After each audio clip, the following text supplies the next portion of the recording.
Hey everybody, my name is Rick, and today we're going to talk about how to break down and analyze your form to hopefully help you improve your game. Let's get started.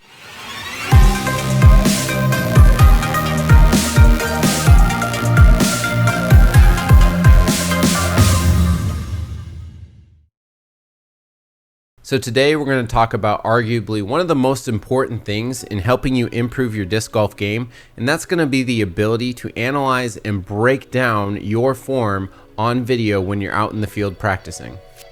Also, a big shout out to Adam and my friend Brent for letting me use their videos as examples for today's video. That way I can help you analyze and break down form. So I'm going to go over just the very basic important things that you need to look for when analyzing your video. You can go much more in depth when you're analyzing video, but I'm going to go over just the very main things that you want to look for when you're out practicing. So right here, we're just going to take a look at Adam's video real quick. We're going to let it play through and watch his form.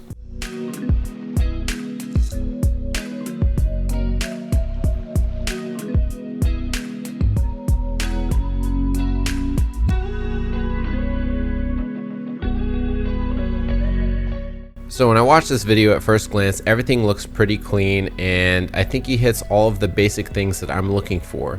So the first thing that I mainly look for is I'm going to start at the bottom, at the feet and the legs. So at the beginning of the throw, the first thing he does is he goes into an X step, and a proper X step is executed by having your back leg behind your front leg in kind of an X shape as you're going through the first part of your shot. So now we are going to move on to the next part of his shot, and that's going to be where the front foot plants and the arm reaches back. So as you look and see here, his front foot is planted at a 90-degree angle facing the target. That is correct. You do not want the toe facing or going towards the target because that opens up your hips and takes a lot of power out of your shot. So speaking of hips, as we move up the body into the hip region, you're going to see that his hips are pointed away from the target in a closed position, and that is mainly because of that 90-degree angle with his foot, and it allows those hips to be loaded, and when you power your shot, your hips rotate towards the target and create a lot of power in your shot. And now with the same picture, we're going to look at the arm now, and as you can see, the arm is fully extended and away from the body. So we're going to take a look at another shot from the front part. So this is another reason why it's great to take videos from multiple angles, because you can see more things going on. And as you can see in this picture, his arm is away from the body, creating that 90-degree angle between his chest and his arm. So now we are going to move on to the next part of the throw, which is the middle section of the throw where you create the power box. So if you look at this picture right here, you can see that he creates a box that creates a 90-degree angle with the shoulders, the arm, and then also the arm and the forearm create another 90-degree angle, and that creates that box that's going to create the whip to help you generate a lot of power in your shot.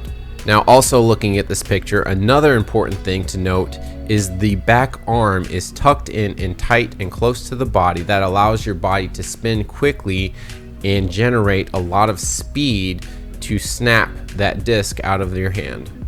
And then on the last part of the throw, you can see this is the follow through. You can see the foot is pointed forward, chest is forward, and the arm is following through. His whole body is allowing it to rotate and follow through completely. You don't want to cut your shot short by not following all the way through and allowing your body to rotate through the shot. So these are the main basic fundamentals of a shot that I am looking for when I'm looking at a form video. So now we're going to go ahead and look at my friend Brent's form, and we're going to break down what he is doing in his throw.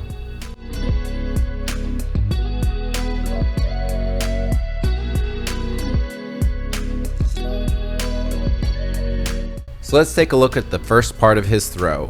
The first mistake he makes is going to be right in the X step, and as you notice, the back leg is actually crossing in front of his body instead of behind. And what that does is it's going to throw him off balance a little bit. It's going to be a little bit unnatural for the way that your body needs to move to have a proper throw. So let's take a look at the next part of his throw. That's going to be where the front foot plants and the arm reaches back. So if you look, his front foot actually does plant correctly. It is at a 90-degree angle facing the target, which allows the hips to also be in the correct position, which is closed and away from the target, allowing them to be loaded to power the shot. However, if you do look at his arm with the reach back, it is not in the correct position. It is not away from the body. It's actually curled around his body. It is up very high and not in a straight line, which is going to make it very difficult to have a proper shot that's going to be accurate and powerful. So moving on to the mid part of the shot, which is going to be the power box. If you look, he actually does create a power box here in this section. He creates that 90-degree angle with the shoulders, the arm, and the forearm, creating that box, which is what you want to do. But if you do look at his back arm, however, the back arm is out and away from the body, and it's going to make it harder for him to spin faster. It's going to kind of counteract the spinning motion that he's trying to do, which is going to slow him down a little bit rather than having it tucked in tight to allow him to spin faster. So also kind of still in the mid portion of the throw, I moved it just a couple frames ahead. That way you can see that even though he managed to get into a power box, he quickly got out of the power box because it was how he was tucked around the side of his body. His arm actually extended because he's going more in a rounding motion rather than a straight line. So he got to the power box, but then quickly got out of it because of where his throw started, reaching back around behind him. Now we're going to move on to the last part of his throw, which is going to be the follow through. And this is also another thing that he kind of makes a mistake on here, where if you look at the front leg, it actually doesn't rotate. The foot is still pretty much at that 90-degree angle facing the target. He doesn't allow his hips to fully rotate, and the torso rotating around those is kind of like an uncomfortable twist, and it's taking a lot of power off of his shot that he could have. So I oftentimes see people that are much more athletic fall into a lot of these mistakes because they're leaning into their athleticism. Because they're athletic, they tend to muscle the disc and kind of flex their arm, and they use their athleticism to throw the disc as hard as they can, but really you need to be a lot more relaxed and smooth to have a better shot. And this is exactly what I did when I first started playing. My form looked almost exactly like his form when I first started playing because I was leaning into my athletic background and just kind of muscling the shot, and I didn't really have the form to make my shot accept the power that my body was trying to give to it.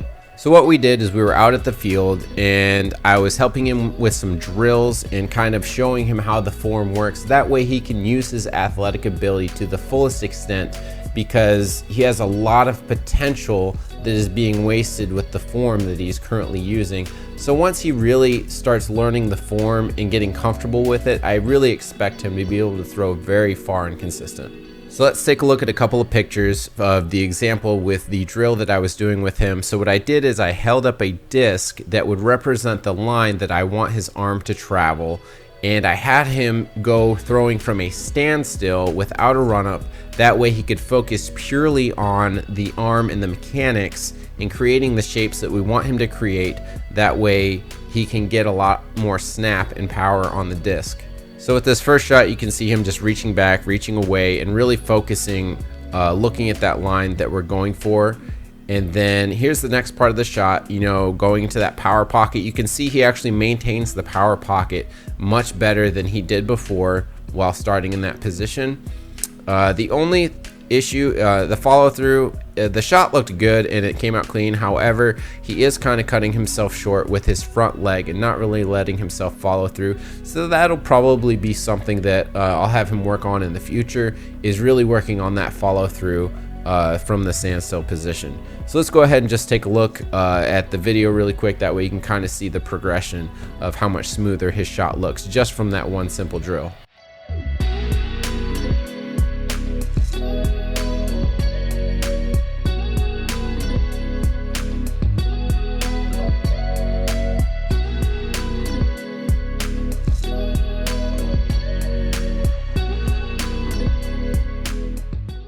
So these are going to be the very basics of analyzing and breaking down your form. You can go much more in depth with breaking down your form on video, although it's harder to pick out some of the other things on video. But all of these things that we looked at today are pretty easy to identify and change when you're practicing. There are a lot of smaller little things to kind of look for. I may do another video later on more advanced analyzing and breaking down of the form, but I just wanted to make sure that I covered all the basics so that way everybody has something to kind of work with at this moment in time. When Adam sent me the video originally, I was going to use him in this video, but his form was actually kind of too good on video to really break down anything. There wasn't really too much to nitpick at. I mean, there's a few things that I could maybe look at, but really I would have to see him throw live, watch how the disc flies, how his body moves, his balance, everything like that, to really break down and kind of maybe help him improve his game. But through video, there's really only so much you can do, and that's kind of where you get into the harder part of improving your game, and that's really identifying what everything feels like, what the disc feels like when it comes out of your hand when you throw a bad shot or when you throw a good shot. And that's when you kind of have to identify just yourself, like how to really know what you're doing right and what you're doing wrong. So you compare what things feel like and what they look like on camera, and that way you can kind of get an idea of what's going to work for you. So thanks for stopping by and watching the video. I really hope this helps somebody out. I really hope that this can help elevate your game a little bit more. But thanks again and have a nice day.